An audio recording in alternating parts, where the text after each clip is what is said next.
chat. Where is it? Oh, there we go. Okay. Alright. So, the tea is hot, just like hell. Welcome to QCP.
I love that one.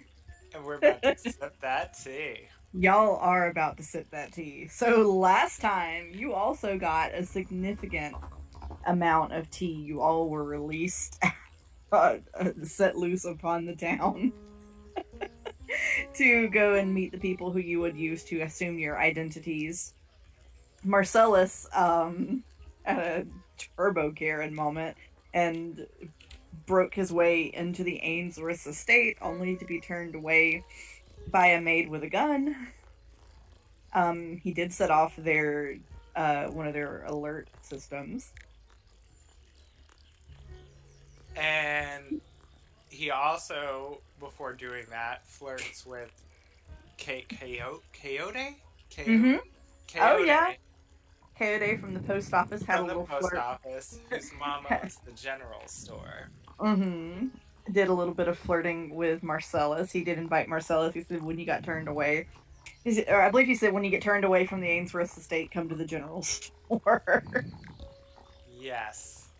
He sure did. Mm-hmm. Alli struck a couple of very good bargains. She managed to convince Shero to pretend to be her cousin for some favors, and then in exchange for cleaning up the abysmally organized bookstore, she's going to get to return some books. She did find a log of who checked out what, with what appears to curiously be a page torn out of it. Ray had his time at the blacksmith.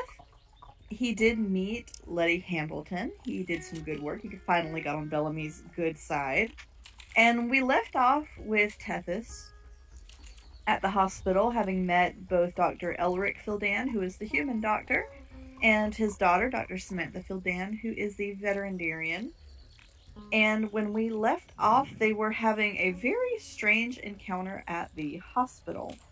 But because Susan is not going to be here for a little bit, we are going to skip over that for now. We'll either come back to it, or if the day progresses before Susan gets here, we'll we'll play it and have her telling it to them as flashback. Perfect. I love it. that was all I could think of on the fly.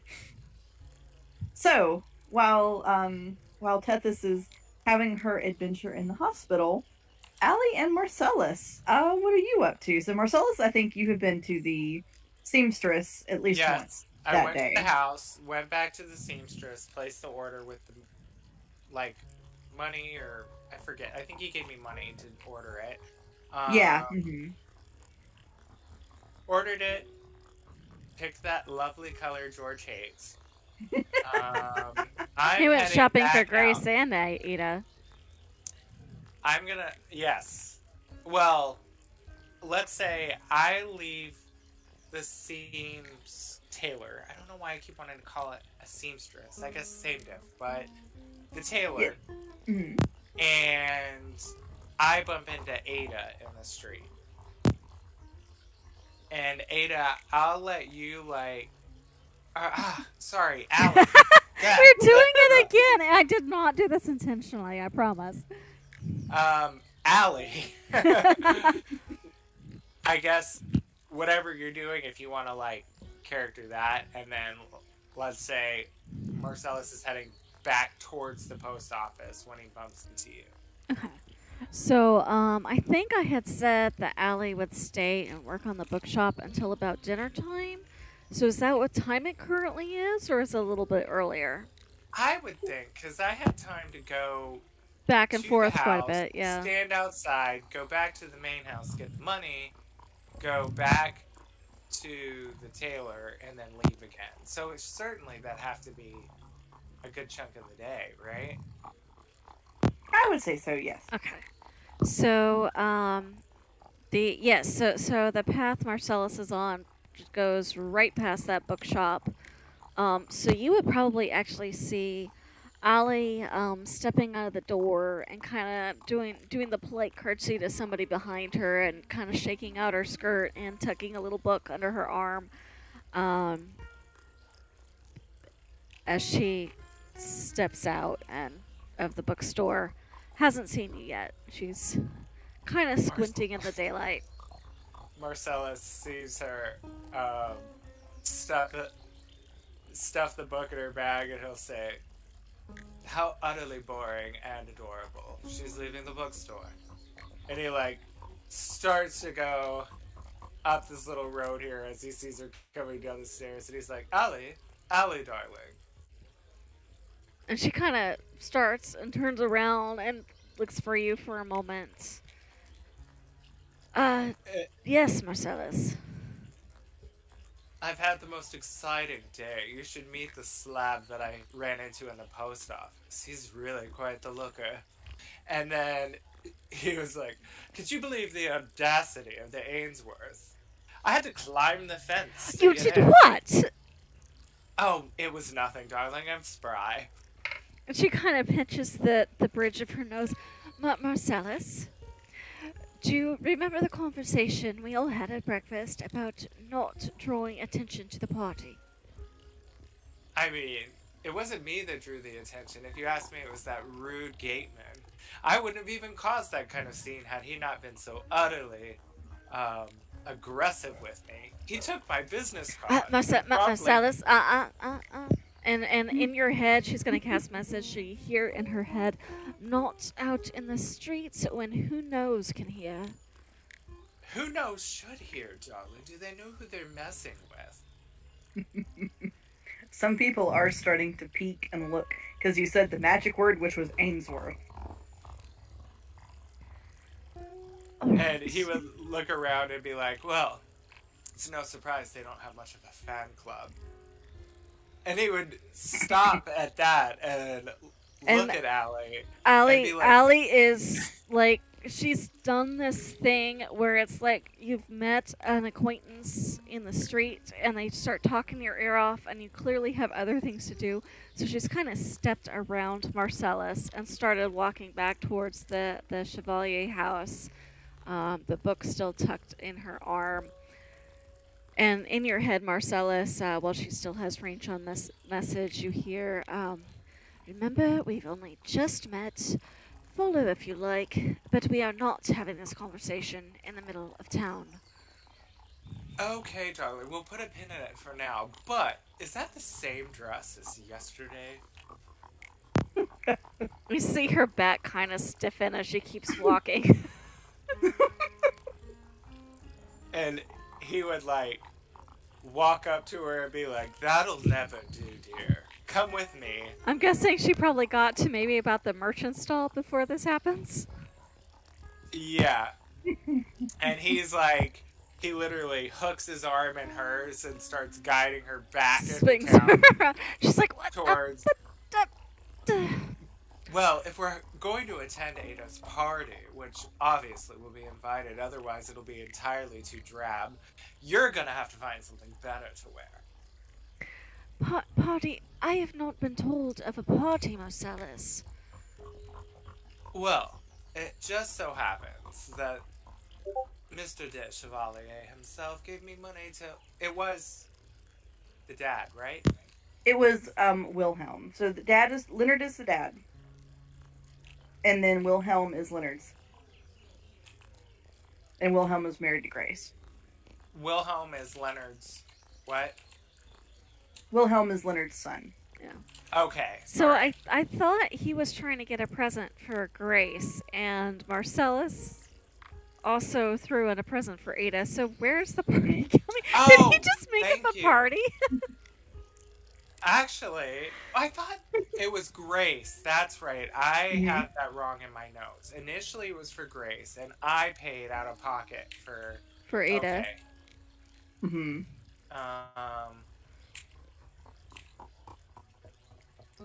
And Grace's dress was for a party, right?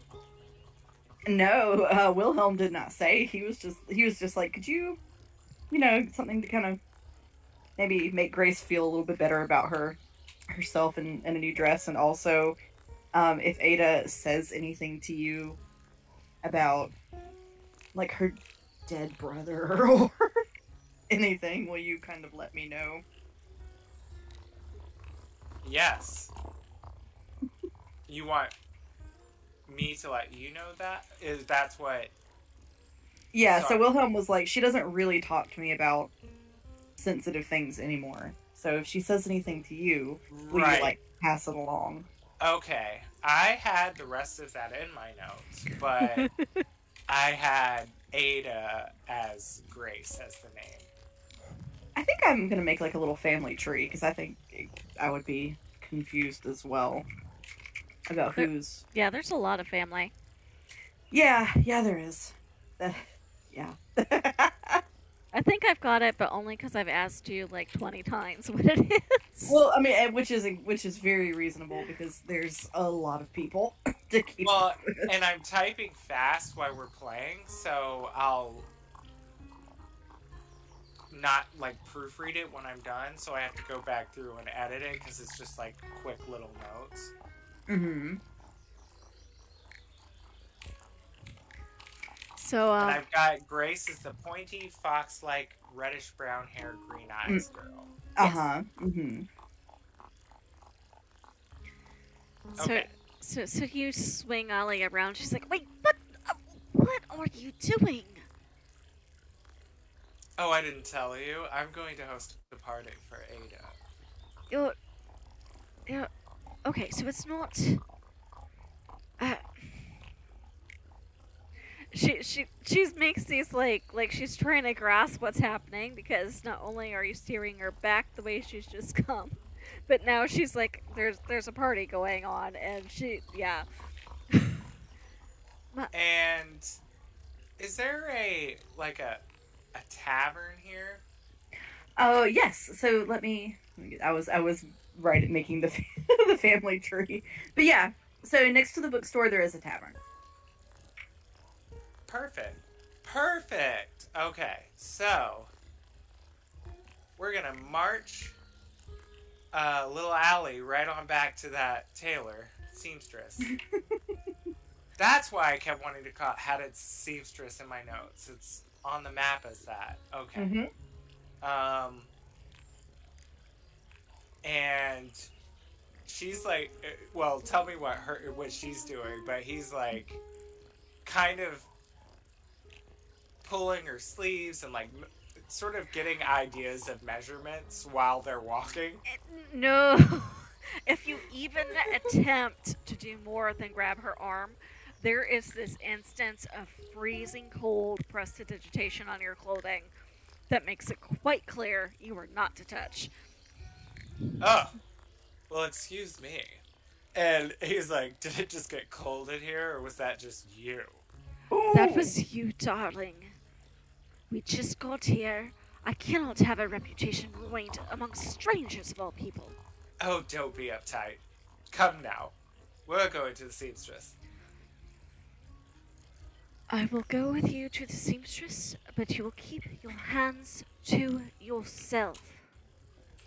I mean, how else are we going to get to know the families of money here without a good party?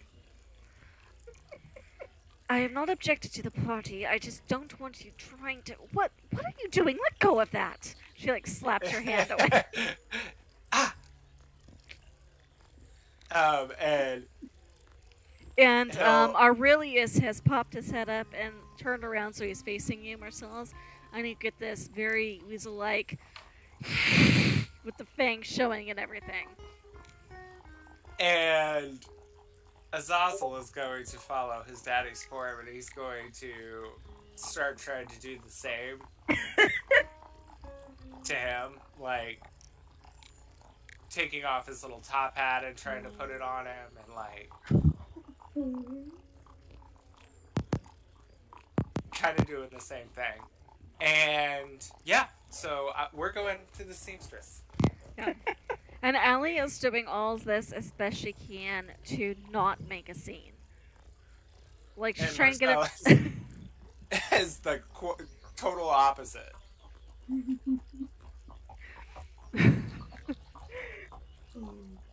It's the pure sense of entitlement. I am hoping, based on the hour, the majority of people are home having their meals and not watching. It is true. Yeah. Okay. Oh. And so. Yeah, go ahead. No, go ahead. Oh, I wasn't going to say anything, but I was going to ask, would the seamstress even still be open? It's not that late, right? Is that going to stop Marcellus? No, I mean, I'd knock on the door for sure. But... It opens, and Avis kind of looks. She's got looks like a meat pie in one hand. Oh, hi! I'm not done, I'm afraid. I can work miracles, but not that kind. Oh, good, because you're gonna need it, because I need another dress. Marcellus! Please come in. No, Alli, no. This is a fashion emergency. Oh, dear. I like to imagine that because she's so much smaller than him, he's able to just kind of shove her through the door. Yep. Like hand on center or back, just sort of push her in. Avis will jump out of the way, and so it looks like they've sort of closed up the front of the shop. It's mostly dimly lit. Most of the tools have been put away, but she very quickly relights some of the interior lights. The fight, once again, Marcellus, when you come in, you hear just that screaming fighting going on in the back, but as the lights lit, it kind of stops. And there's a very quiet, this sounds like people have leaned against the back door, like the door between the shop and the back, as if perhaps they're listening to what's going on out front. Can I see if I could have heard anything from the fight that Alli would have picked up? What languages do you speak? What languages does she speak? She speaks Common, Dwarvish, Elvish, and Undercommon. It was not in a language that you understand. Alright. So Marcellus speaks Primordial Sylvan and Undercommon, no? Nope. I wouldn't think so. No, it's not in a language either of you speak. Avis finishes, she sort of unceremoniously crams the last of her meat pie into her face and says, "Are you looking for something off the peg, or do you want to draft something else?" What do you have on the peg? Let's start there. Maybe, would you be able to make alterations if it's... Certainly. So she'll go over to the little area where they have, there's some of the pieces that are completely finished, and there's some pieces that are most of the way finished, but still lacking trim and a few other accoutrements, so they could be personalized if desired, and she leads you over and shows you some of those. Please Alli take your time and have a look. Thoroughly embarrassed by this whole thing. Like, completely mortified. Marcellus is looking at the dresses, looking at Alli. He pulls out one. And he's like, "Do you have a piece of paper and a pencil or a pen?" And he pulls it out and he holds it up to her, and I think you had some ideas, right? Yes, I sent you the kind of style she likes. Perfect. But whether Marcellus pays like what Marcellus does with that is Marcellus. He is the fashion guru. Okay, so is this essentially her complexion and hair color too? The token, yes, that is. Okay. Oh yes, that's right. Because those were She's just pulled from our... she is extremely pale, and there's a slight blue undertone. He wants to go with the Are there any... Actually, hold on. I gotta get to Discord chat real fast so I can... Are there, if there's an empty chair, Alli's just gonna sit down and fold her hands in her lap and try to look as completely, that matronly, fine, I will let you play this game, but I'm going to sit quietly and observe kind of mannerism. He would look at her, and is there anything like light pink on the shelf? Mm-hmm. He like pulls that out, holds it up to her, looks at her complexion and hair. No, too light. Is there anything like a dark, like purple color? Ooh. Mm-hmm. Of course. So he would find that and pull it out, hold it up to her, and he'd say, "Tell me, darling, what do you think? This is just a rough idea." Is he asking Alli, or is he asking... He's asking Alli about the color. And you might see, like, she's trying very hard to keep a straight face, but you'd see a hint of a smile. I just think this would look gorgeous with your hair and those eyes. And he would grab the pencil and paper, and he's like, "Nope, you've said enough. You love it."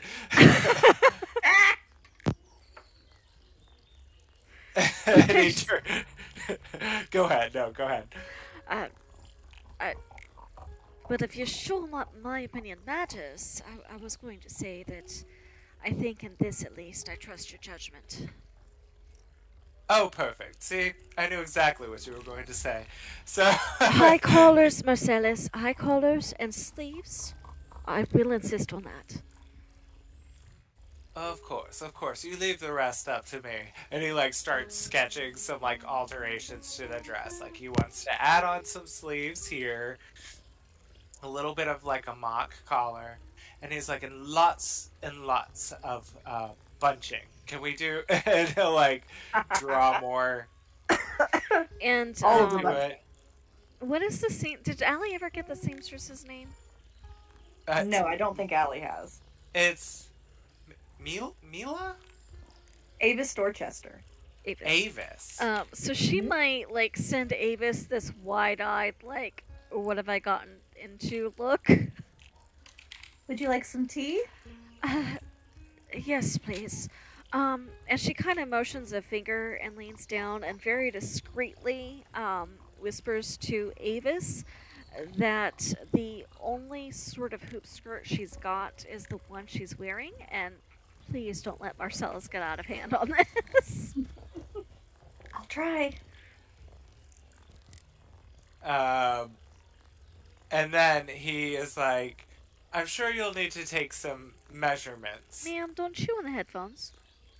And he would say, "You're in good hands, dear. I'll be right back." As she's like getting all measured for the alterations that he's gonna make. He is going to head to the bar. So Alli, once it's time to measure, you hear as Avis just cracks open her measuring tape, and you see she discreetly like pulls a little tiny flask out of her pocket, like chugs a little bit from the flask, and says, "All right, you ready?" Uh, I guess it is. It's been quite some time since I've had anything new. She still looks a little bit embarrassed. Well, it's going to be new, all right. Hold still. And she drags out a rolling stool with a gleam of fire in her eyes. Oh, is she so mad at me? Oh, no, she's well not with mad. it. No, she's thoroughly excited to get to design something new. Oh, good. Okay. She's really into her job. I love it. So, Alli, she gives you a cup of tea. She asks if you would like any whiskey or laudanum or anything in it. And sure. Tea? Hard drugs? Alli almost cracks up at that. She goes, maybe between the two of us, just a tiny hit of whiskey, please. Mm-hmm. And that cup is like half whiskey. And Alli, grins and sips it like a champ. It, like, from the way she's drinking her tea, you would think, like, by the time Marcellus comes back, you would have no idea it's got anything other than tea in that cup.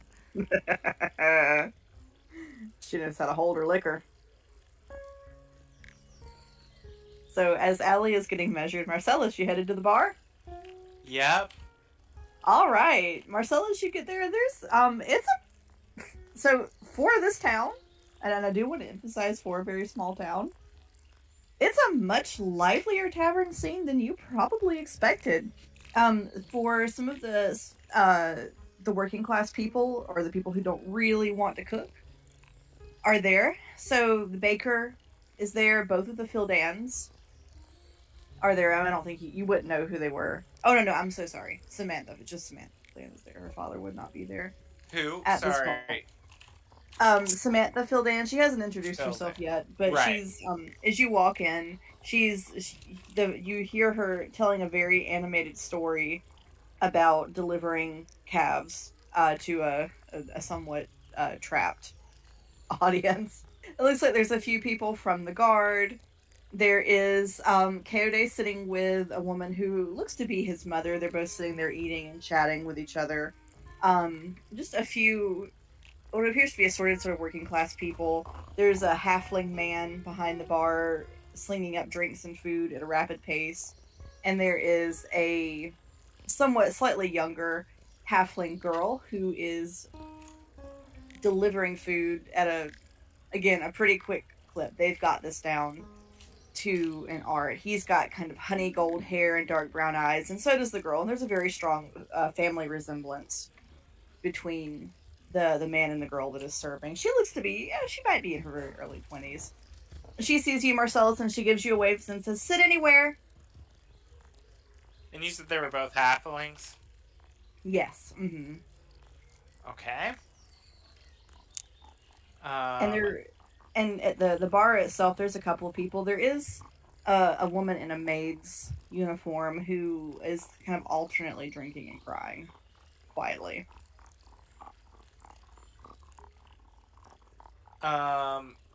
Marcellus would see her crying.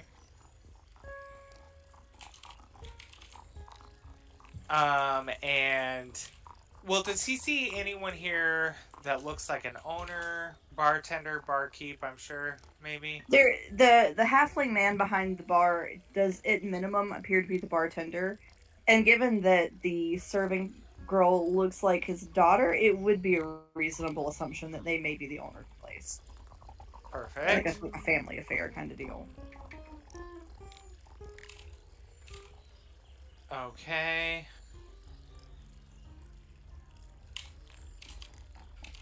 So, he would walk up, and the girl crying is at the bar, right?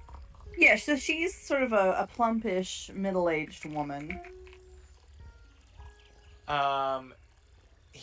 Marcellus would go to the bar, he would talk to the gentleman, and he'd, like, tip his hat and be like, Marcellus Sinclair. How do you do, sir? Good to meet you. New in town? You could say that. And he would nod to the girl down the bar and be like, what's she drinking? Tears and beer, I'm afraid. What can I get you, though? Send her a beer and I'll order... And he orders just the strongest ale that you have. Right up. And he will send a beer down and give Marcellus the ale. He looks like he wants to ask more, but he also knows it's not good form to pry. So he just says, let my daughter know if you want any food or anything. Great. I was wondering. Yes. I know we just met, and I'm not one to ask favors, but I'd make it financially worth your while. Would it be okay if I host a party here? The tavern owner looks a bit surprised. A party? And Marcellus would pull like 10 gold out of his pocket. Yes. That gold is gone in a flash. When would you like to have it? I don't know yet. And he would say, I've got some organizing to do. I'll let you know more details. I do feel obligated to remind you about the sundown curfew. Oh, posh. He would No, it's quite serious. I know you're new in town. Who has a party before sundown? Are you kidding? I didn't say Well, brunch. We don't want someone else to get mangled, maimed, or worse after dark.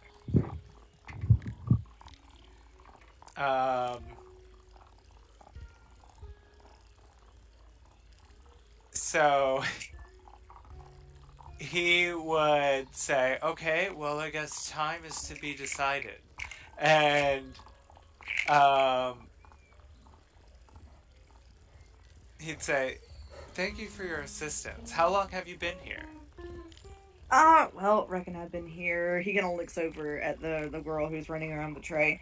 I reckon Honey was just a little girl when we got here, probably 20-odd years. Azazel was, like, eating the pretzels out of the bowl on the bar. He kind of looks at Azazel and says, what the devil is that? Exactly. And that's Azazel. Careful, he bites. He is doing a number on those pretzels. So, tell me, who's the who around here? Depends what you want. What you looking for? Information and money. He kind of leans on his elbow and drums his fingers thoughtfully on the bar. Well, if you're looking for money, you want people with money, or you want money from people? People with money and power. I want to... And he would, like, look around and then just be like, let's just say I'm interested about this town. It's an interesting town, that's for sure. Especially these last few years. But let's see. The big families here. Town's full of families. You got the Ainsworths. Own damn near the whole town. Bancrofts. Ellingtons. Collingwoods. Chevaliers. Yes, the Chevaliers. We're actually staying with them. Dear friends of ours. We're from out of town. They're queer people, but they keep the town safe. Very charitable, very hospitable, very straight. They're harmless, but don't get me started on the cat. Well, Go ahead. he says, well, I've heard rumors Miss Hildy used to be quite a bit more dangerous. That's the mom, right? Hildy is Ada's mom. Yeah, the mean one. He would say, oh, yes, that one, I'm not surprised. Wait, are you asking about the one that doesn't Alright, so are you asking about the one that doesn't like Azazel, or the one who took you out of her study? The one that doesn't like Azazel. That is Helen. That is not Hildy. The H's, they get me. Hildy is the one where you knocked all the books over in her study and she Right. sorted you out. But no, Helen is the one who has been directly hostile to you. And Hildy is Helen's daughter, right? Daughter-in-law. Right. Okay. So Oh, I did post a picture and resources of the family tree if anybody needs to take a look at it yes, as well. That will help. It is So, incredibly complex. So Marcellus would say that, and he'd be like, "Well, trust me, she's a puppy compared to her mother-in-law." Ah, Miss Helen. Yes, her. Never seen a woman slug whiskey like that before in my life. You'd think it'd improve her personality. He just kind of shrugs and said, well, I never had a quarrel with her. Just wait, my friend. It's nothing to... just wait, my friend. Cole doesn't even begin to describe it. I reckon she don't like your little, friend there, does she? Yes, maybe something like that, and, well... Let's just say she thinks I'm in poor taste, and he puts a tongue to one of his, teeth. Oh. The barkeep kind of chuckles a little bit. Well, I hope some of our town is to your taste. And he would slam back the beer, walk to the girl at the end of the bar and say, enjoy the beer, and trust me, darling, he's not worth it if he makes you feel that way. As she looks up, and she's been crying her eyes out for a minute, and she's like, ain't no mister, sir. Well, missus, you know. She just kind of shakes her head very sadly and drinks more of her beer, as if to say that's not quite it either. Marcellus would, stop and pause, go to leave, and then be like, seeing how upset she was, and he would turn around and be like, I hope Alli forgives me for being late. And he turns around and he's like, look, I don't want to be all warm and fuzzy and get your yayas out, and I do want to talk. So what do you say about a party? To the woman crying at the bar? Yeah. She just... She looks at you like you've gone another head. She's... My employers wouldn't agree to that, sir. Where do you work? I work for the Kellogg's. Ah, yes, the Kellogg's. And Marcellus would know because he got the spill on the families, right? Yeah, so the Kellogg's are... Some people have mentioned the Kellogg's as a family of some money, but they're usually not mentioned in the same breath as the Ainsworths, the Collingwoods, and things like that. Marcellus would make a mental note, and he would, pick up the, a cloth for the thing and, dry her tear and be like, what would he say? He'd say, look, you look absolutely dreadful, and that is doing nothing for the swelling under your eyes. And he said, you really should ice that. But I think a party might just make you feel better. I'll talk to the Kellogg's, and I'll get you the invitation. No, you mustn't tell them I was here. They'll sack me. They won't sack you. They will. You don't understand. I'm Marcellus Sinclair. They won't sack you. And as you were saying this, the halfling girl that has been running around serving, passes behind you, and she says, really, don't tell her employers. They will sack her. Who are these people? Okay, fine. I'll leave your invitation here at the bar. Be there. Dress nice. And She just looks at you like you've you are an alien. The serving girl also kind of gives Marcellus a "What are you doing?" look and raises an eyebrow. Marcellus he's gonna go for this, right? So he's gonna get everyone in town. He's gonna have little guy at the post office make some invitations, and he's gonna send them out. He wants to meet everyone in town. I love it. This is what politicians do. Mm-hmm. Coyote sees you and he kind of gives you a little wave once he finally sees you at the bar. Divine intervention, Marcellus would say. And he would walk over to him and say, "So, back to those hands that you're so good with." He'd choke on his drink a little bit and say, "Oh, well. Yes." No, not that. And he would, like, straighten up his coat. "I need your help. I'm hosting a party, and I need some invitations made. And you know everyone in town." I do. What kind of party do you want to host? Do you want a formal party or a fun party? I love how there's options there. Marcellus would, like, look around and, like, do his fingers together like the money sign and say, "Both."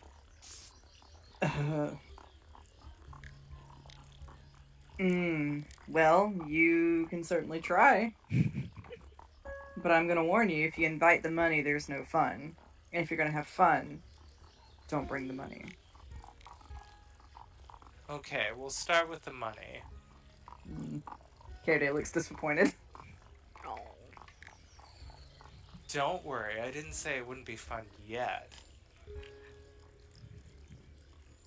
Hey, Tim, what is the approximate distance between the seamstress shop and the tavern? Say it's maybe like a 5-minute walk. Okay, so out of range. I would, then with that say, show me how good you are with these hands, and maybe we can talk about using them in other ways later. And Marcellus would hand him, like, 3 gold for making the invitations. Make them fancy. I will do my best. And the woman who is sitting with Coyote kind of clears her throat a little bit, and you hear Coyote go, "Ow, ow, Mom!" And the woman just... So he's sitting with a woman who, as you look at them together, must be his mother. She's fully elven, you see. Her ears are quite pointed. She has the long elven features, and she is in full mourning. So you see, it's all black. There's a little bit of gray trim to what she wears, but that's about it. I love that they just had the innuendo conversation in front of Mom. Uh-huh. Does Marcellus make the realization that this is the family of the little boy that never came back? Is that who this is? No, that's the Chevaliers. Oh, yes, because I'm sleeping in his room. Yeah. Mm-hmm. She's in mourning for a different reason. She looks at you very placidly and says, "I think you're in territory you don't understand, young man. Just be careful." And Marcellus would be like stunned, like there's anyone that wouldn't understand money, so he's like, or politics, he's like, "I'll be fine. There's nothing in those woods that scare me any more than, whatever, some, like, other, what is her name? Hold on. She's the other socialite that is, like, competing for Vivian. Vivian? No. Yeah, right. It is Vivian, isn't it? Mm-hmm. So he would say, trust me, Scary's running against Vivian. Were you in those woods? And she locks eyes with you. Her eyes are very bright and sharp and keen as she examines you. He would say, No, I wasn't in the woods. I told you, we're staying with our dear friends, the de Chevaliers. Roll deception for me. Or persuasion. Well, I guess no, that'd be deception because I know you're lying. You said deception? Uh-huh. Please be good. I'm not there, so I can't help. No! I don't know that you could have helped me. 7. Oh, she rolled an 8. Oh, shit. I could have used a port and give you guidance, but I'm out of range. I can't see this happening. Marcellus, she doesn't even mince words. She looks at you and says, and that was a lie. You were in those woods, weren't you? He would, like, kind of cough a little and be like, for a nice evening stroll the other night. It's nothing to lose your head about. Obviously, like, lying, and he would look at Coyote? Mm-hmm. And be like, thanks for the invitations. And he would be like, leave that one off.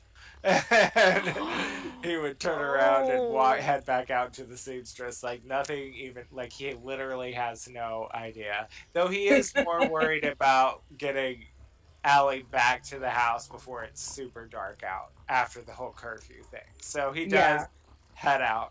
Like, he's really completely not observant of anyone being suspicious of them. Oh, now somebody knows.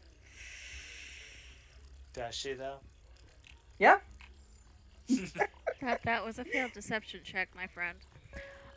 So the longer you left Alli at the seamstress, the more time she had to look at fabrics.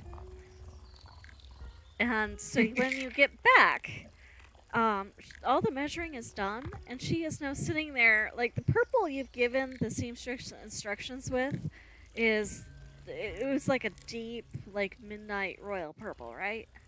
Yeah. Yeah. Alli also has this little swatch. I'm guessing they had, like, swatch books then, right? Like little bits of fabrics they would use. She's got a deep burgundy and light plaid out. There's a pink pinstripe with, like, a matching pink solid that she's kind of looking at. A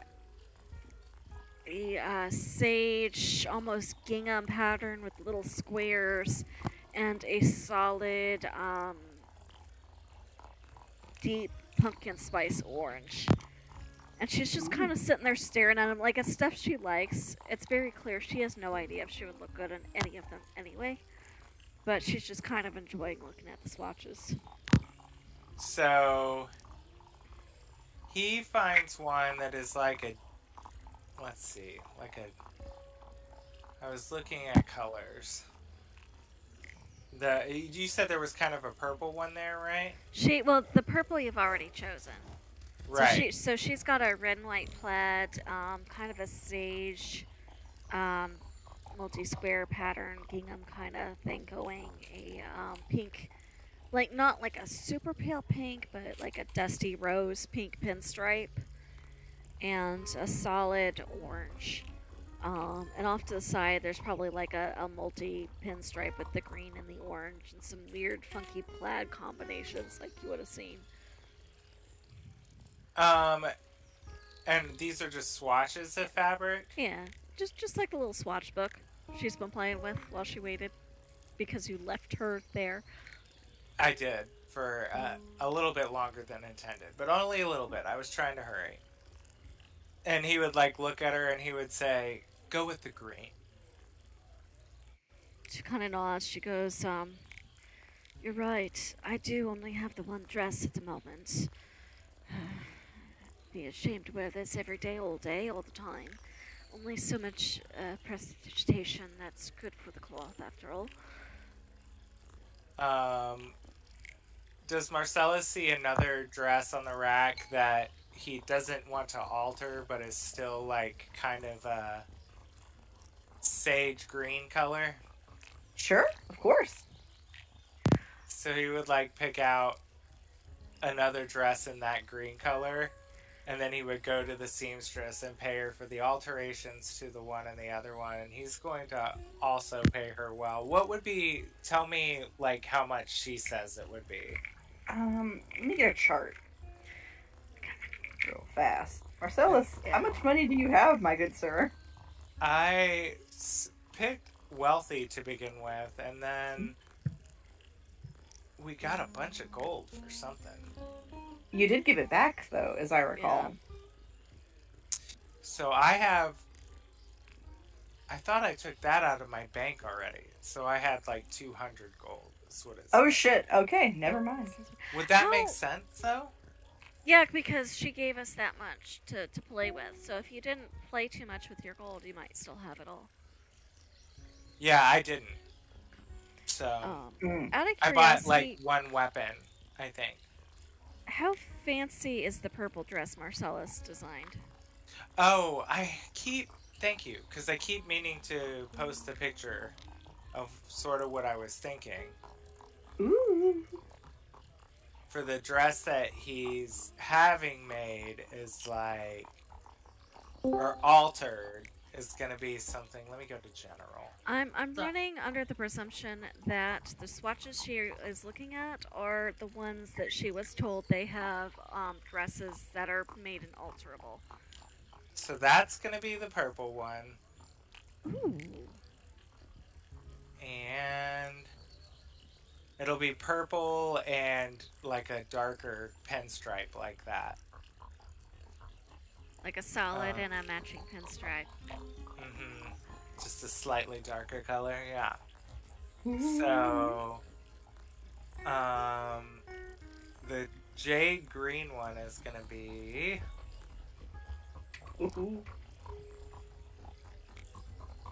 this one. I see. And it's the jade green gingham sort of pattern will be on the lower part of. Hi. Oh, hi. Hi. Sorry, that went a lot longer than I. Ooh, cool. Looking at dresses and shit. Ooh, Alright. I like that.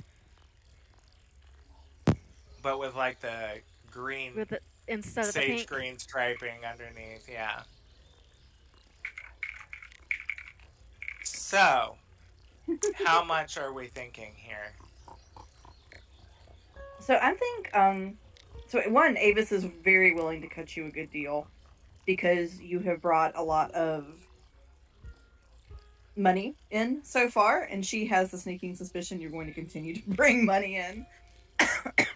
So for alterations off the rack, for a couple of outfits, she is going to, since she's not having to do too much, she is just going to give you the cost of creating one full outfit, so that would be 30 gold. Okay, perfect. He would pay her 40. She looks very excited. You look over at Alli and her eyes are wide, like, it's been a long time since somebody dropped money on her like this. And Marcel is honestly not thinking of the fact there might not be a cash flow, depending on... He has never lived without money, so he is not even... Like, he's like, money, bah. He just pays for everything he can.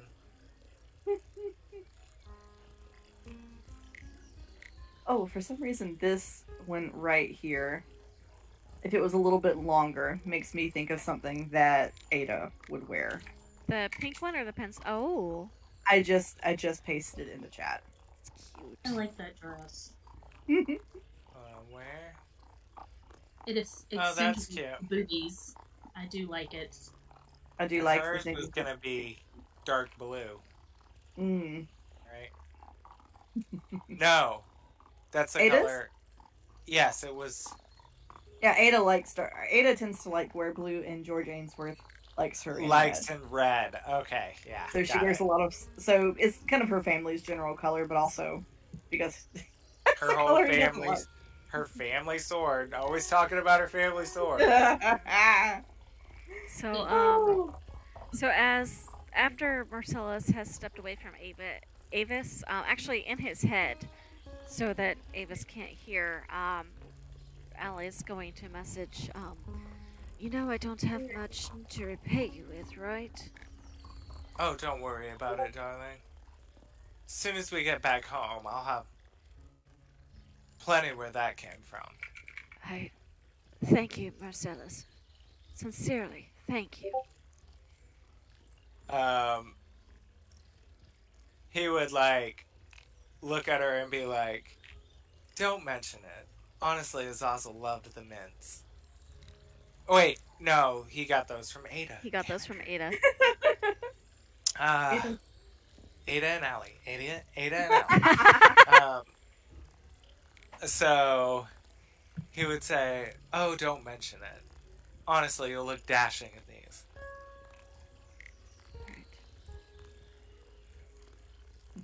She'll be much less argumentative about the party idea than you might expect after that. So, Susan, in all subtlety, Marcellus decides to throw a party to meet with the rich families and rent the bar and send out invitations. Oh, this can only go very well. Right? He wants to play politician and hobnob with all of these wealthy people like he's used to at home. Completely oblivious to how they're not supposed to be talking about the fact that they came through the forest and... Oh yeah, Yeah, he's told somebody. Yeah, Alli Yeah, has no he idea. told Alli her. wasn't there when that happened, so there was no saving that one. I'm sorry. Who did you tell? The general store owner. Don't tell anybody. It's really imperative that you don't tell anybody. Please don't say anything to anybody. Go straight I to the did it. I'm waiting. I'm waiting to see if he lets any of them know before I have my little blow up about it. I'm waiting to do that in character. He tried to lie, and he still didn't admit to it. So, but it was a really close call. But he didn't admit to it. He just bent the truth. He just a got little. caught in a. He just got caught in a lie. Yeah. Oof. You love it. You hate to see it. But you love it at the same time. I know, you love to hear it, but you hate to see it. So, speaking of things of that nature, so as Alli and Marcellus have been having their sartorial adventures, I do believe we left off with Taking ass houses. Okay, I'm yeah. gonna grab something to munch on really, really fast. I will be really, really fast. I will be right back. Okay. Love me. I mean, at least if we do like the rich Fafa thing, that gives Tethys like way to use like her disguise kit and shit. It's true. That's fun.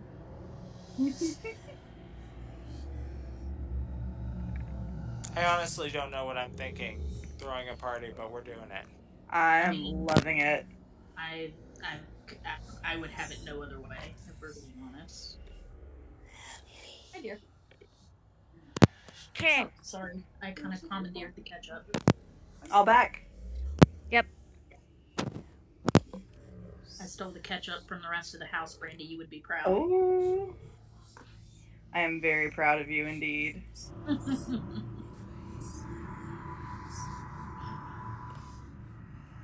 All right. That music. Right, That's hold on. scary.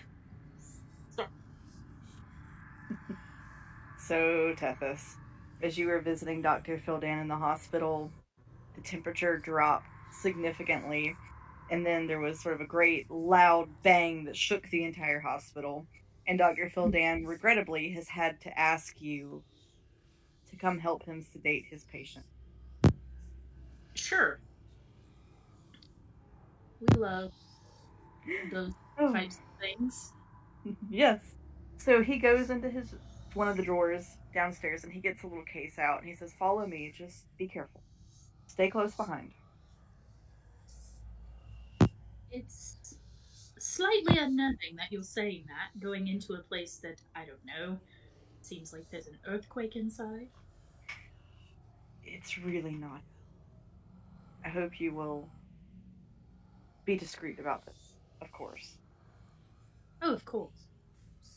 So he leads you up to the second story, and takes you in. The farther up you go, the colder it gets.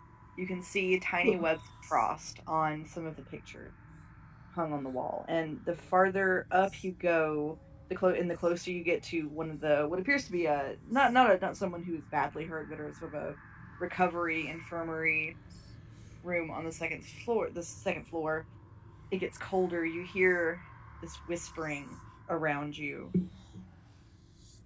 as you go. He opens the door, and there's a young man who is sitting in what is sort of a little room. He's sitting in a chair. He's leaned back in the chair, and this room is the coldest yet. So you can see the mirrors are frosted over, the window panes are frosted over.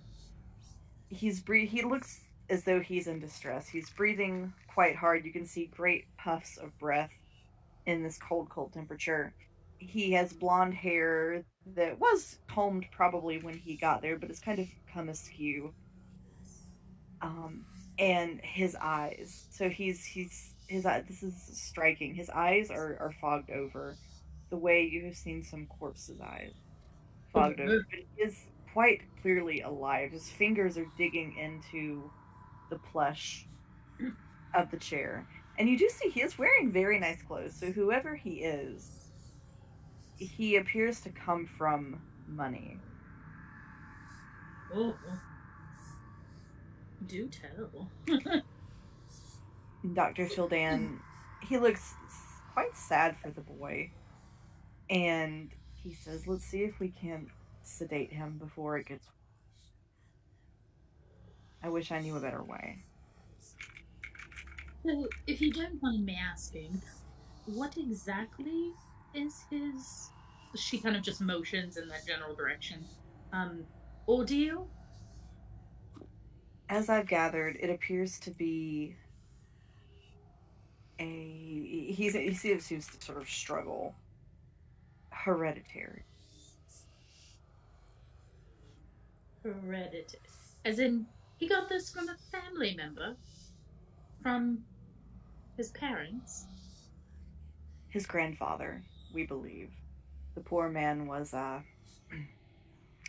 forced to undergo a procedure when he couldn't control these sorts of outbursts. He doesn't say it, but he makes like a up push motion through the eye to indicate that his grandfather was lobotomized. Was what now? Oh, lobotomized. I thought you said long-eyed for a second. I was like, wait, what the fuck is that? No, lobotomized. The poor boy, he seeks to avoid the same fate himself. Which is why we must not mention that this has happened. Well, since I don't entirely understand it, I guess I can promise you my lips are sealed. Thank you.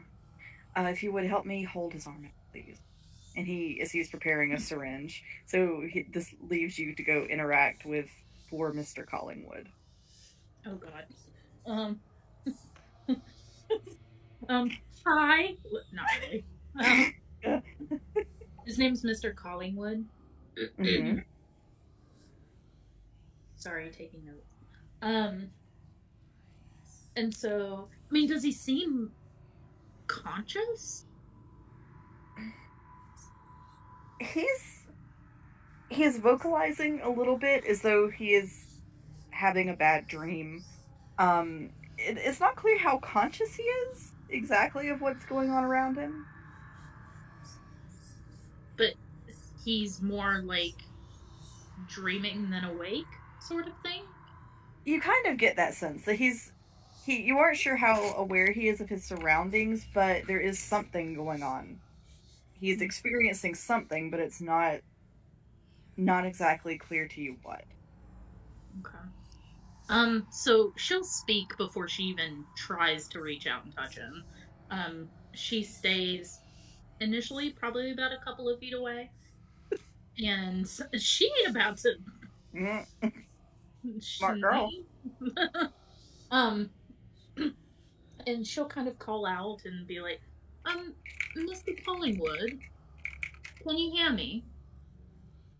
He takes a deep, rattling breath, and his head turns to you. His eyes don't seem to see you, as fogged over as they are. But he turns to face you at least. The house shakes a little bit, and he says, Tetsy?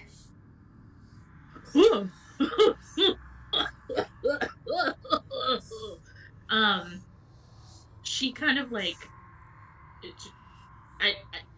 she's very taken aback, very clearly, and kind of shaken a little bit, and she takes a couple of steps back and kind of looks nervously over at Fildan, and is like,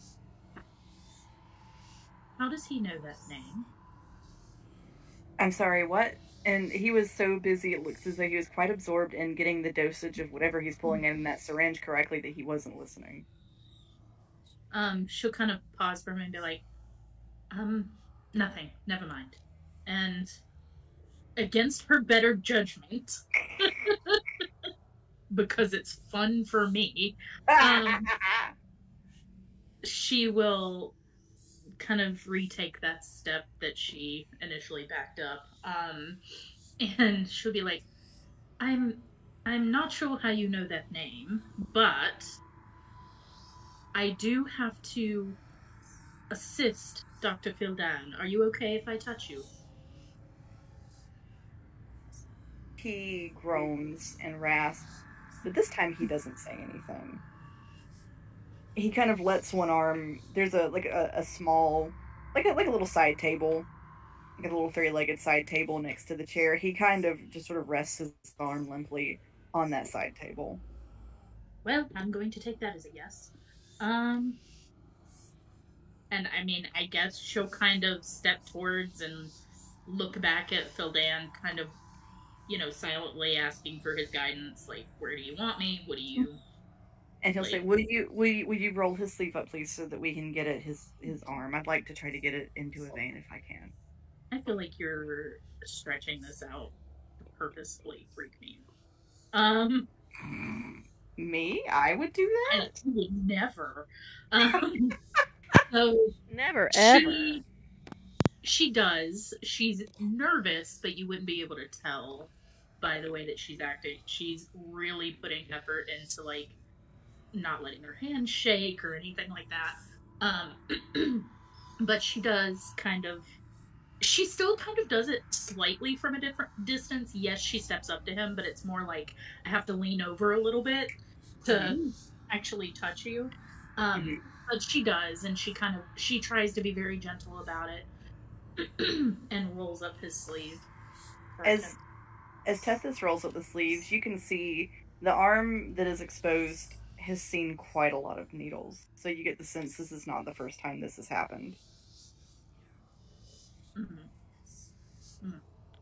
And she'll kind of wince a little bit.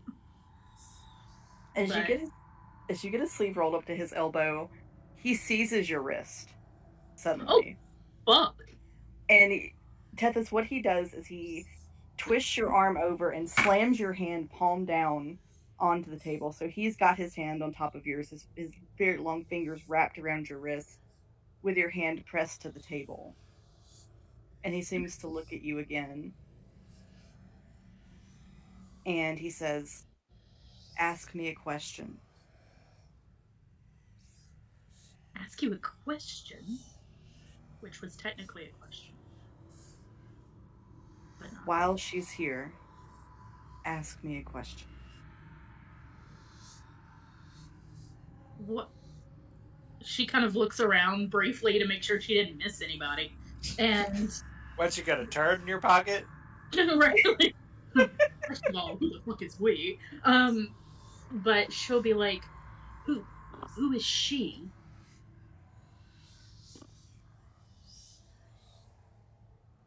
The whispering. You need to stop that menace.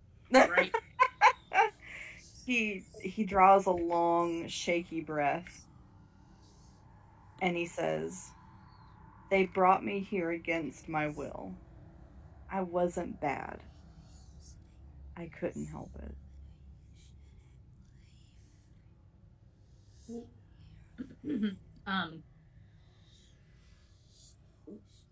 What did you do? And at this point, Fildan uses the opportunity to stick the needle into his arm and give him the injection, and he cries out and writhes a little bit in the chair.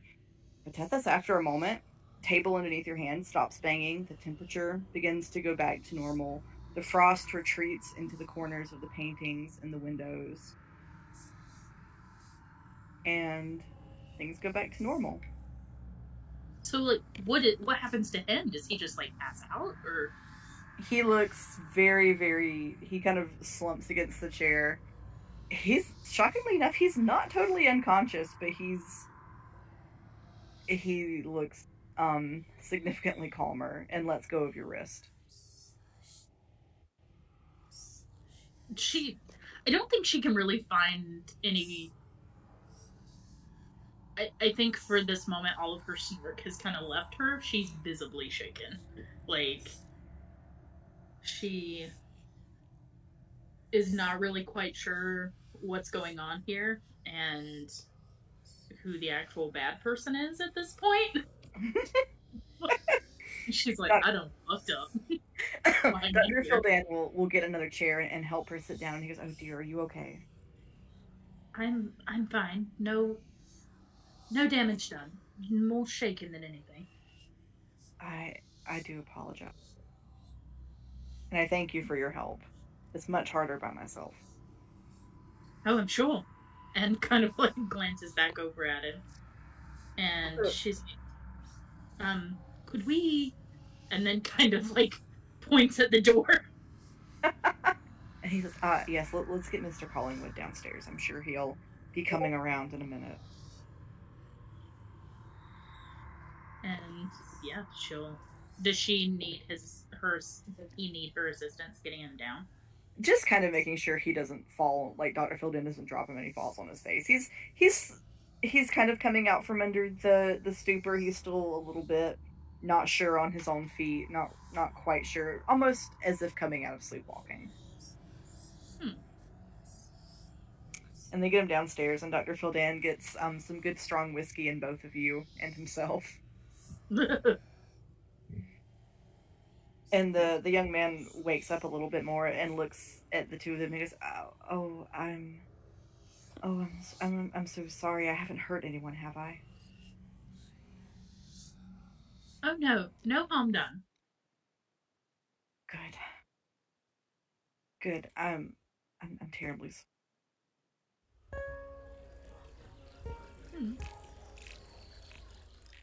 I mean, yeah. You terrified me, but it's all good. He takes another good slug of the whiskey, and Dr. Fildan fills him in on what happens. And he takes your hand, Tethys, and presses it, and says, "Thank you. It might have been a much different outcome if without your help. I deeply appreciate what you have done, and apologize for perhaps frightening you or any inconvenience." Oh no, please don't have a second thought. I'm happy to help. I do have one question. I'll do my best. Do you recall saying the name Tetsy? He shakes his head sadly. I'm afraid I don't remember what happens when I'm having a spell. Oh. Well, I should think not.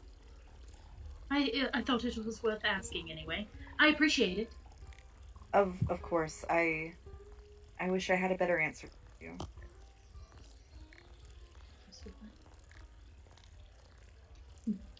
Yeah, I think that's all.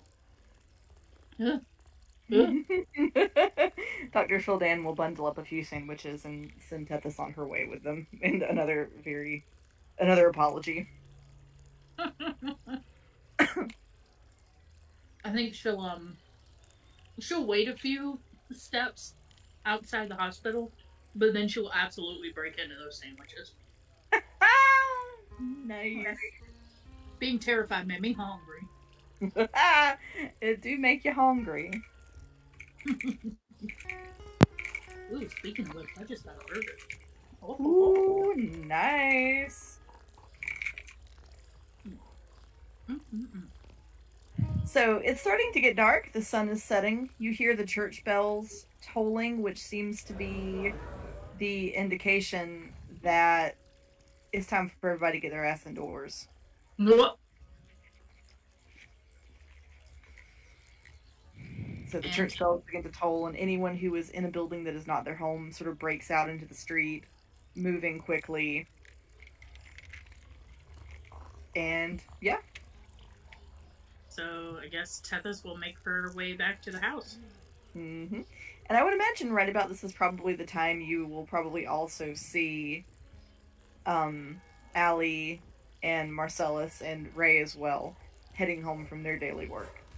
Were any of the dresses ready the same day, or do I have to go back and pick them up? You'll probably have to go pick them up the next day. That's what I thought. Mm-hmm. Tethys, you do know that Alli is seeming much more amenable to Marcellus at the moment. Like, you see him, and they don't seem to be arguing for once. Oh, she'll pick up on Give it time. Give it time. She'll pick up on that kind of air, and I think when she walks up to you guys, she'll be like, "Whoa, we're very friendly today, aren't we?" He would look at Tethys and be like, he would just sigh exacerbatedly. Oh my god, don't tell me that's your only dress too. She just kind of looks down at what, because she's not even wearing a dress. In your head, Tethys, you hear Alli. She's gonna cast message and go, depending on your answer, he may or may not want to take you shopping. Just a heads up. Oh no, darling. I have plenty of clothes. And he would say, great, we're having a party. What did you do?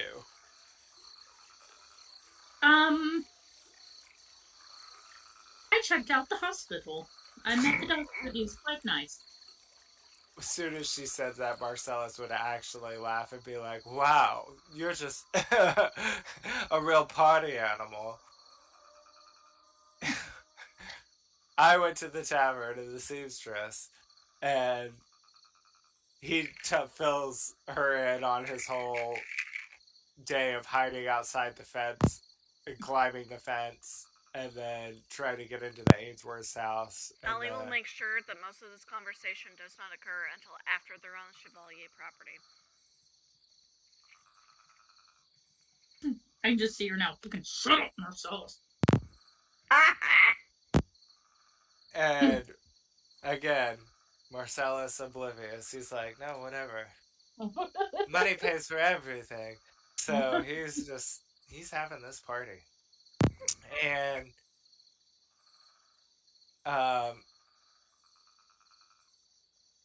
yeah, that's it. I guess we go inside. I think she would ask him. She would be like, and darling, where are you planning on having said party? Oh, I've already rented the bar. Oh. And I'm having the post office draw up some invitations. Well, you have been a busy little bee today. I mean, the only way we're going to know more about what's going on here is if we talk to the people of power. And where there's power, there's money.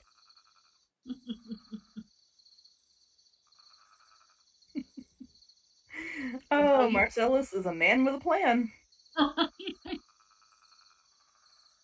He said, bitch, this is what we doing. And who doesn't love a good party?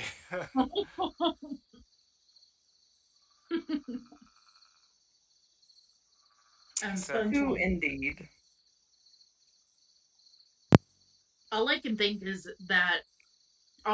of is that scene in Vox Machina where they go to like the big fancy dinner and Pike and Grog are just drinking champagne like shots. He also fully intends on buying some like small vials for however many tables are in the bar and cutting some fresh flowers to put in all of them and like white tablecloths. He has this plan. Hey, boy.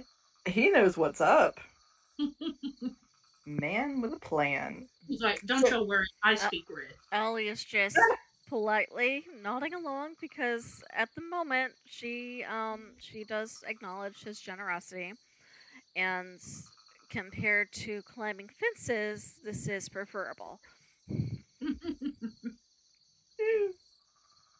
Mm. And I'm not being completely awful.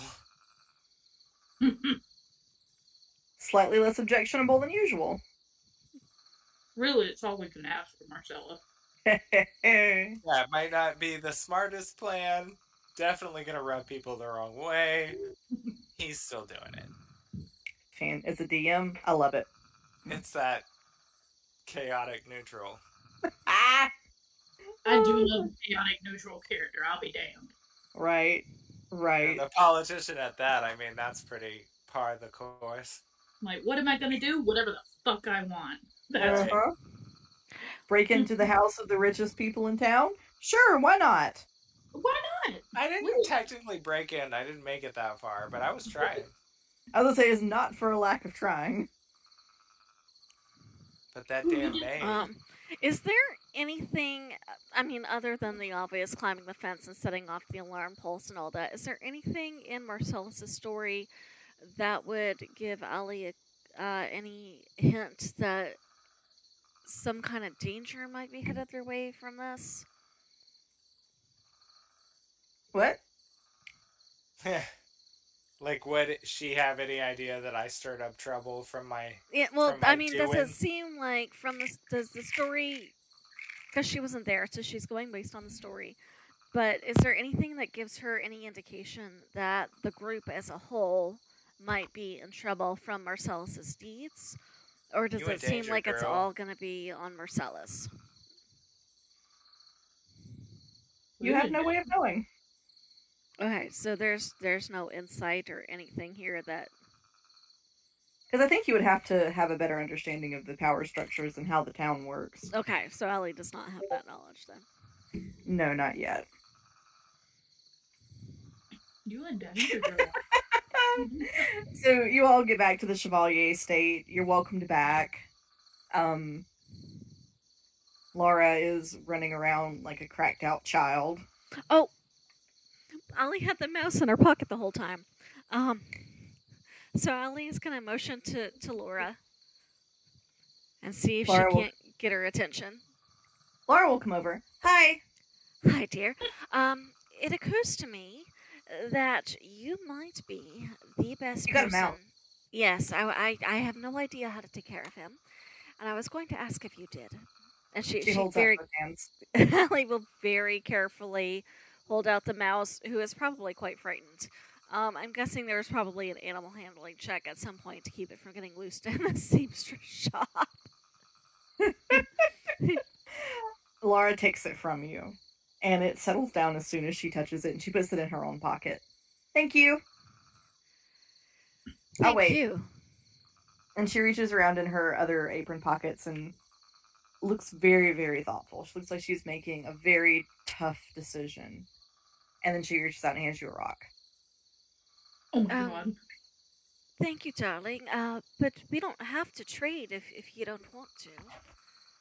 You're welcome. And darts off. All right. And Alli she'll set the rock in her coin pouch, like so Laura can see that she has chosen to keep it. Yep. The mouse to rock rate it's a pretty even exchange rate. Nice. Yeah, Nice I would rocks. think. Actually, Yeah. at some point, knowing how weird everything has been, at some point, when Laura cannot see her do it, Alli will probably cast Identify on the rock and make sure there's nothing funky going on with it. Yeah, it's just a really nice river rock. Just a rock. Okay. Super smooth. Probably not a bad practice to have anyway, though. No. I mean, we're talking No. about the child who admitted to sneaking out after dark. You do later see her toting that cat around with the collar that Marcellus got for it. It's like putting pearls on a turd. But Sometimes it be like in that. the punch bowl. Sometimes it do be like that. Yeah. She sits it down to the mouse, and the mouse is very calm in her hands. The cat, Tethys, it walks over to you and kind of rubs on your leg and twitches its little tail a little bit. Wow. It smells like really dirty potatoes. Wow. Potatoes. She'll raise an eyebrow for a second, and then she'll turn around and like scratch on the butt. Oh yeah, it does a little butt elevator.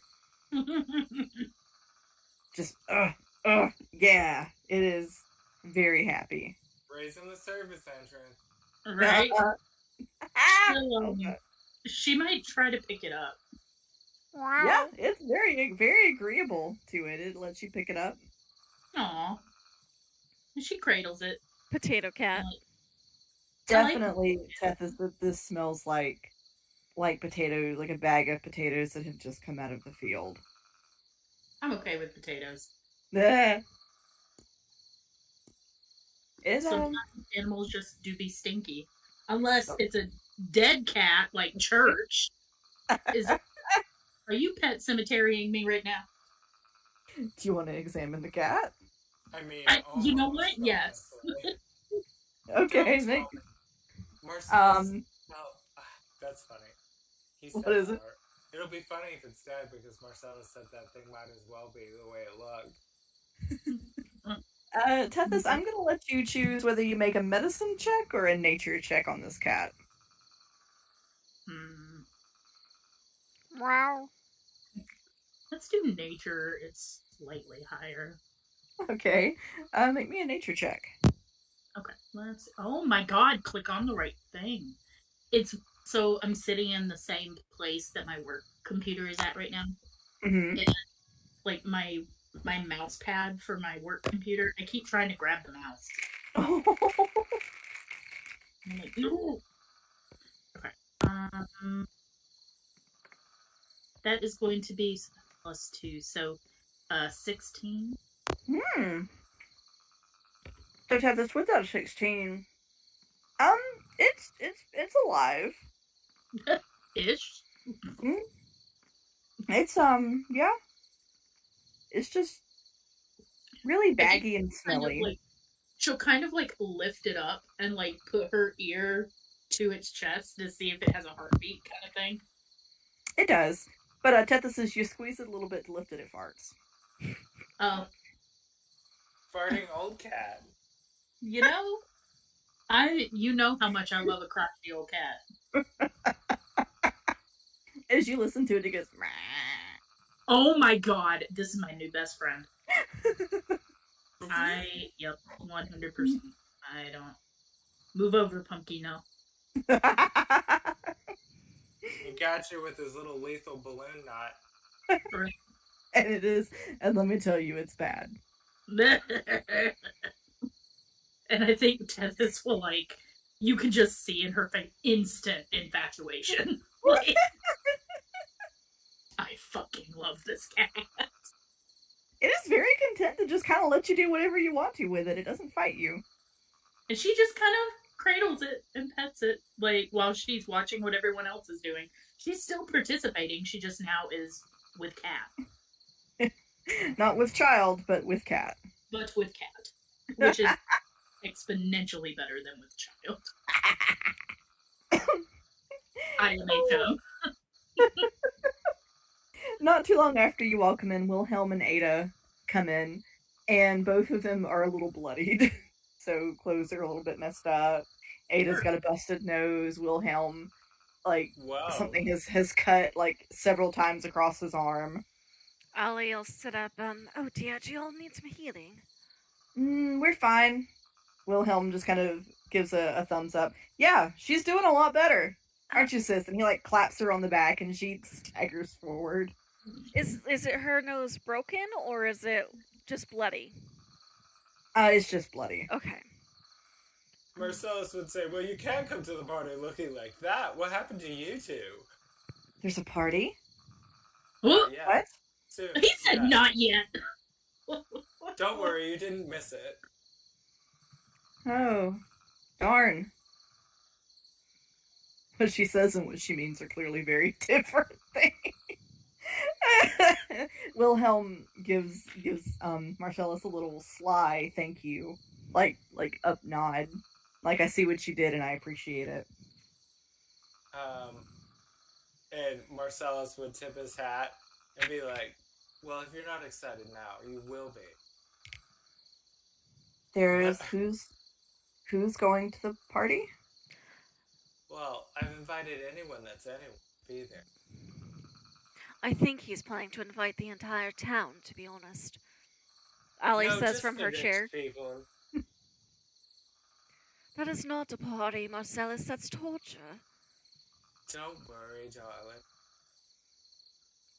I like to imagine she's in a chair and she's got the children's book she got from the bookshop out, and she's just flipping through pages to see if there's like anything that's helpful in it or if it's just fairy stories.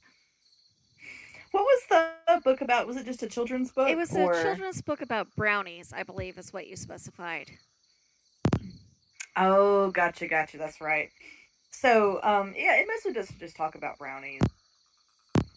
What they do, where they live, ways to get on their good side, stuff like that.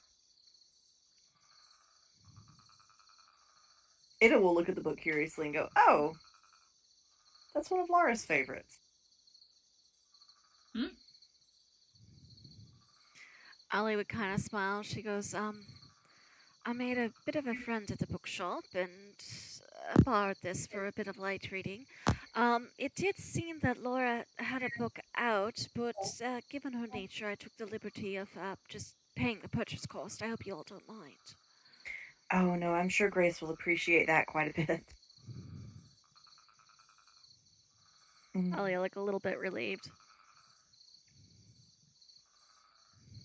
So, the housekeeper comes by, and the housekeeper actually does a bit of magic. So she prestidigitates their bloodiness and does a little bit of mending on Wilhelm's torn jacket and just kind of sighs and shakes her head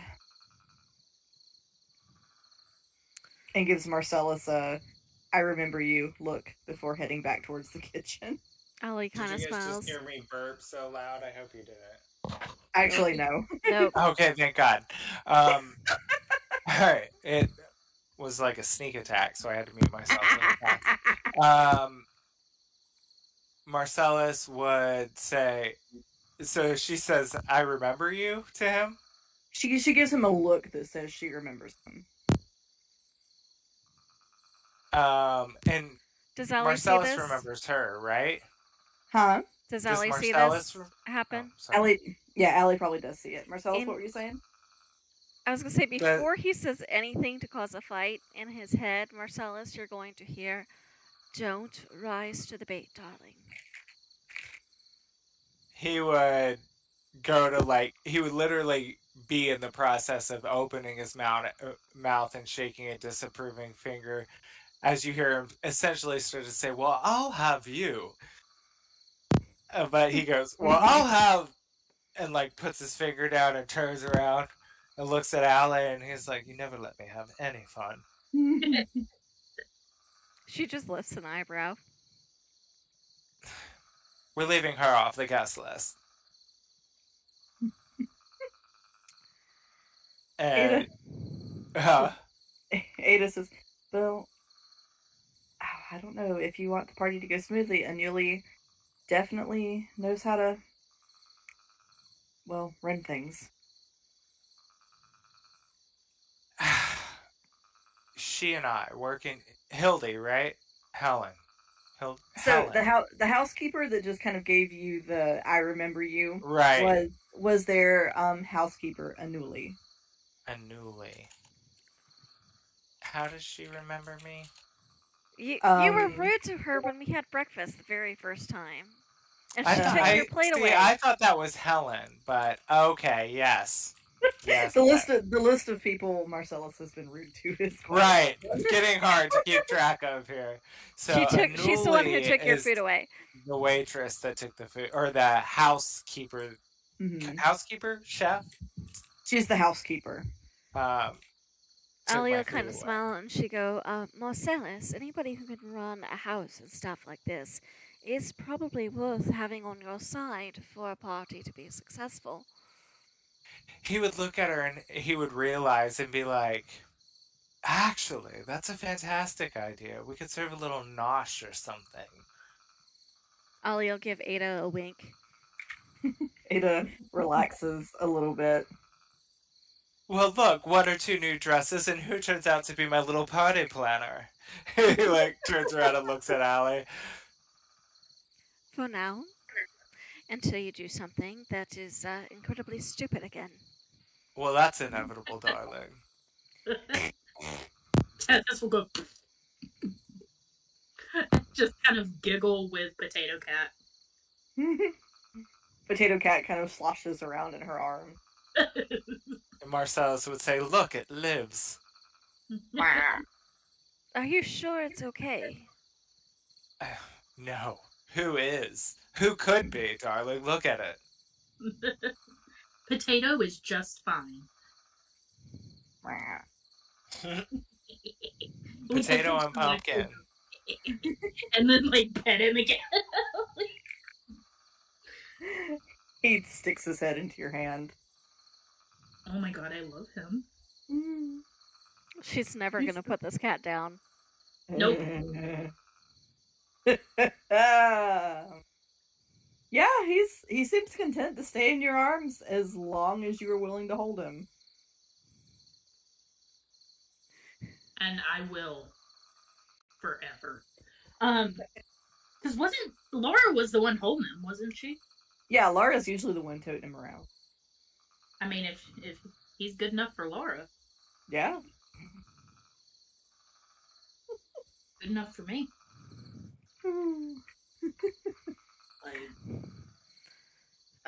Alli will probably switch chairs and do so as she walks by Potato Cat, cast Prestidigitation to kind of maybe help with the potato smell. It helps a little bit. As you walk by, he kind of rolls over in Tethys' arms a little bit and like reaches out for you. Oh my god. You're Does cute. he do the cheek pat? Does he do the cheek pat? He's trying. Was he He's really got he's got little toe hawks. Stop it. I would bury my face in that. Little Frito beans.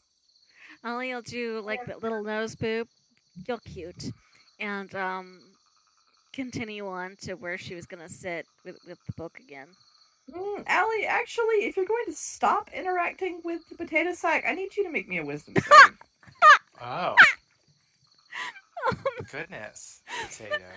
I can't Wait. believe I'm going to use this for interacting with a cat. But I've seen this before. I'm going to use one of my portents. You said wisdom save? Mm-hmm. Total is, can I guidance? Sure. 17 plus guidance. Sorry, looking for my D4.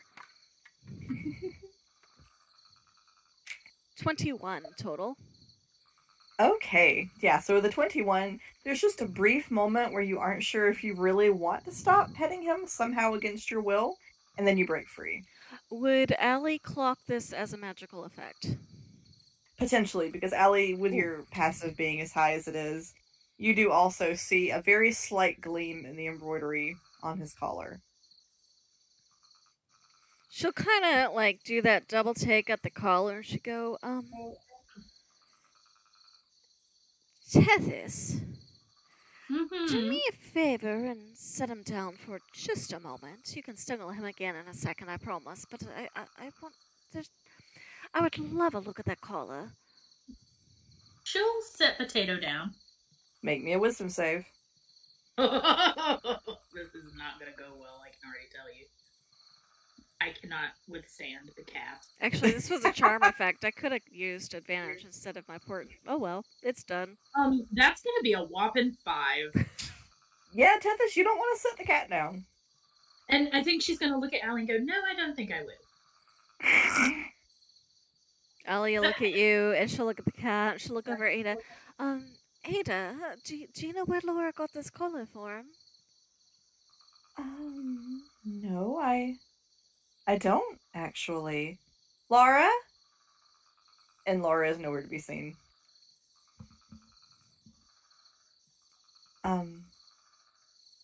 No, I don't know, actually. All right, hang on. And she's gonna rush off to the room where she's got her bag, and she's gonna come back with her pearl headpiece. And, all right, Tethys, do you think you can hold him for about 10 to 11 minutes?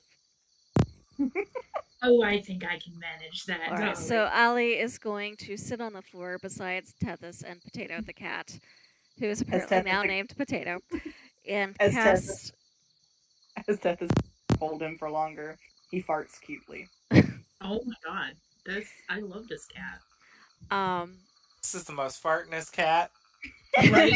And she's gonna hook a finger under the collar so she's touching it and ritually cast Identify. All right. So it is an enchantment spell, quite a lot like Charm Person. So nothing harmful. No, just no. It seems to be a bit more prankish than actually harmful. She'll chuckle a little bit as she gets up. I'm guessing somebody thought it would be cute to make sure that cat could get as much attention as he wants.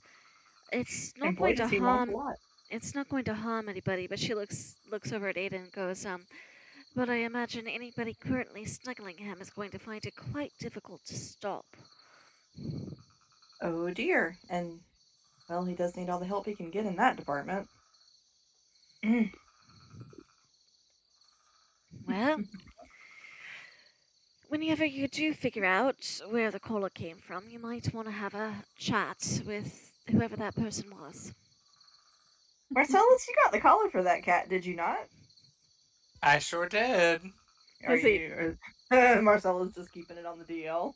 No, I was waiting to see if she could figure anything out about the collar, because Marcellus didn't realize there was anything on it, you know? Yeah, Sarah didn't tell you that either. No, she did not. So, he was like, well, I know where it came from. You think it's the collar? I know it's the collar, darling. Wait! How do you know where the collar came from? Well, I bought it for that filthy animal. Tethys will, like, hug him a little bit tighter and look offended at Marcellus. I mean, once again, you can't polish a toad. No, but you can make one utterly charming. Might I ask where you purchased it from? I'm guessing it was not anyone on the Ainsworth property. No. Certainly not that awful maid. And I'm gonna watch what you're saying, but you're gonna get kicked out of this. not this one. The one at the Ainsworth, who answered the door with the gun. Okay, fair enough. She was mean. Well, I mean, I would think so if she answered a door with a gun. Keep in mind, he also broke onto the property. I mean, bah. I mean, if you thought your house was going to be broken into, wouldn't you answer the door with a gun? No, that's barbarian, darling. No, you I'd answer the door with a lawsuit. So, alright, anyway, we could chase this rabbit hole endlessly. Who sold you the collar? Oh, what was her name? And I don't even know if I wrote it down. What was her name? Which one? The jeweler that sold me the collar? Shero. Her name was Shero. I bought it downtown. Alli pinches the bridge of her nose. She goes, all right, something else for me to discuss with her. I better go see her in the morning.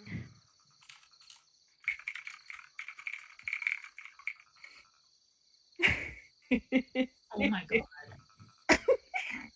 I'm obsessed with potato. Makes me think of the sound the Simon cat makes. My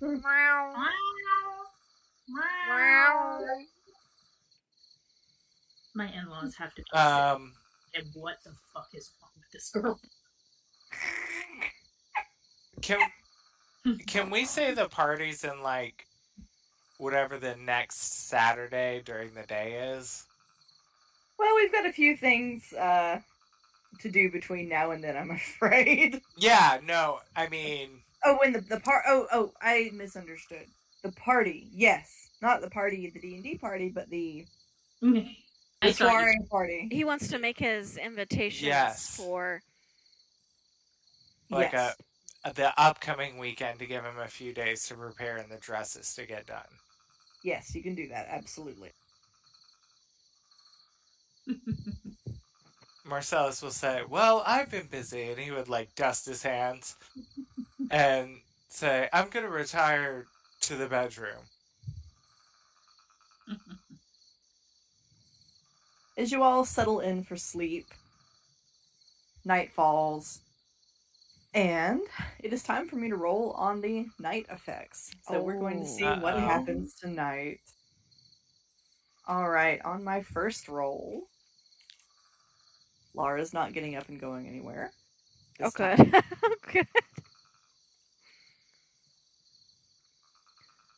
I'm gonna say Alli would have slept earlier in the night and she'll go to bed about the same time everybody else goes to bed. And then about 4 hours later, once her long rest is complete, get up and go ahead and hang out in the library, if that affects anything. I was just about to tell you what I rolled for the village effects. Okay. So there's 2 that I'll roll for each night. One of them is to see what happens with Laura, and one is to see what happens in the village. So, Alli, when you get up and you are spending some time in the sitting area, as you are sitting there, through the window, you see the northern lights in the sky. Oh. And they shouldn't be there.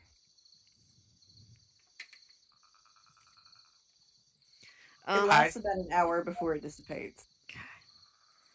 My portents for the day are a 5 and a 16. Okay. Oh, yes, that reminds me. So, Alli, did you do your tarot reading as well? Yes, she will do that. She does that every day. So her portents, I like to say, come as she's dreaming. And then the tarot reading, the 3-card spread she does every morning unless she's interrupted or something urgent happens otherwise. So she will sit down probably at the library table to do that reading, unless you think the northern lights would have distracted her from that. They only lasted about an hour, so I'm sure you'd have time to do them at some point. But Alli, your card spread for this morning will be the Wheel of Fortune reversed, the Knight of Swords, and the 7 of Cups. Okay. Do you want me to look up and read those meanings? Yeah, I'm going to try to get to them as well. We'll see who gets to them first. Okay.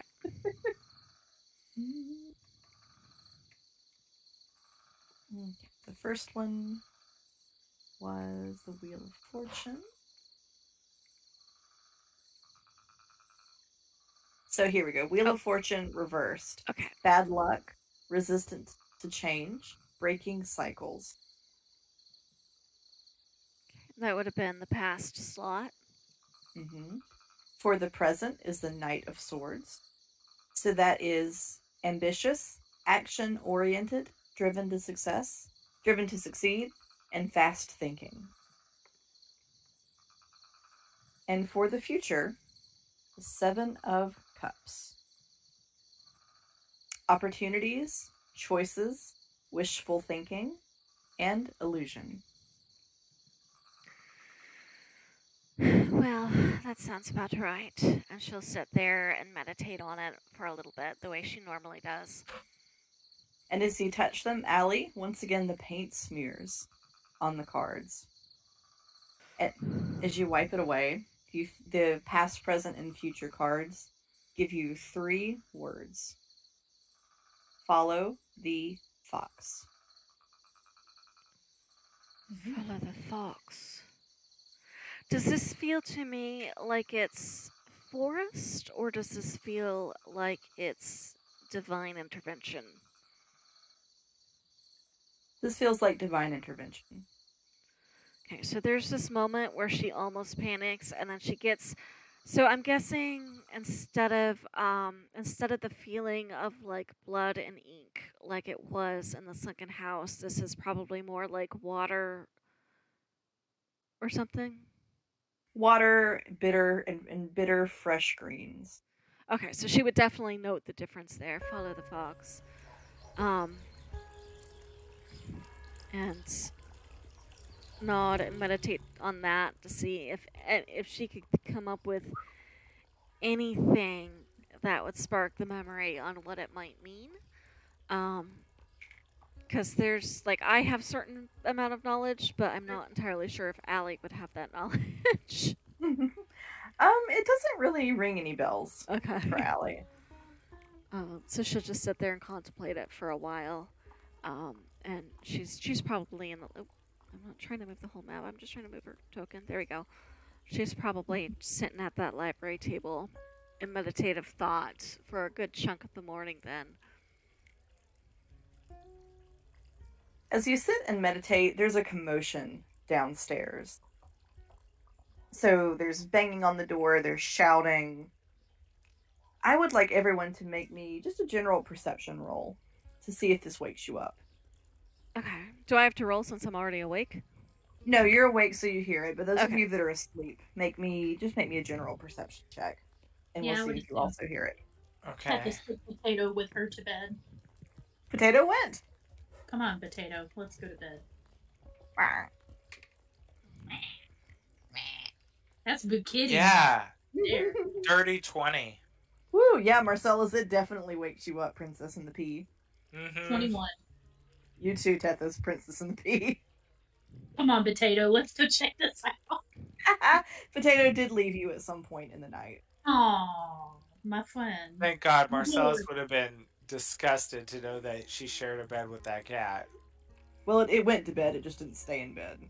As cats Okay. do. They probably went to find Laura.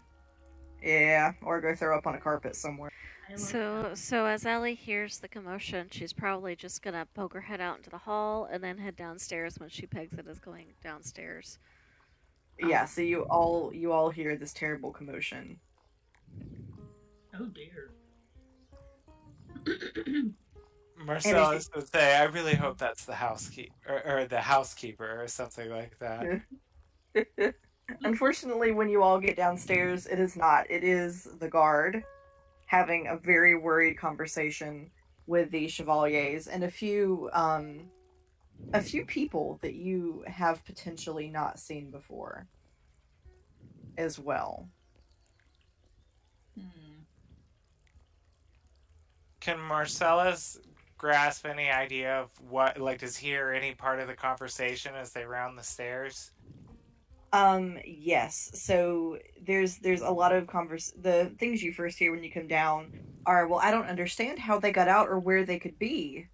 Nobody saw them leave.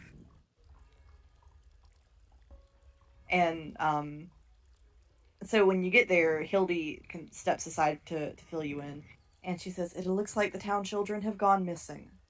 All of them? I was about to say all of them. All of them. Where's Laura? Missing. Would Alli have heard Laura get up at any point in the night if she was awake? Nope. Nope. Every child in town has gone missing.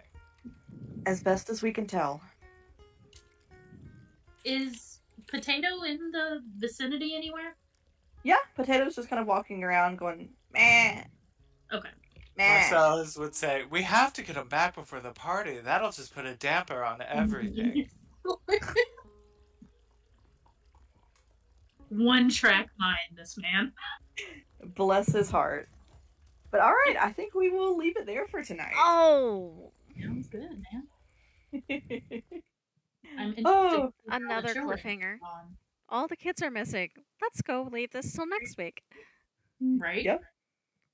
Mastery of the cliffhanger. Okay.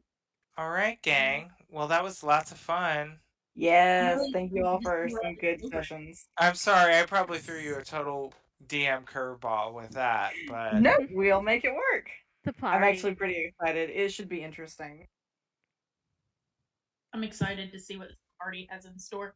I'm just And where all the children have I gone. know that Marcellus wants to invite all the money, but I would love to see Alli and Tethys go behind his back and get all the rest of the town to show up instead. 100%. 100%. Just to fuck with him. Like, Mm. Well, there's a reason that Coyote said, do you want to have fun or do you want to have money there?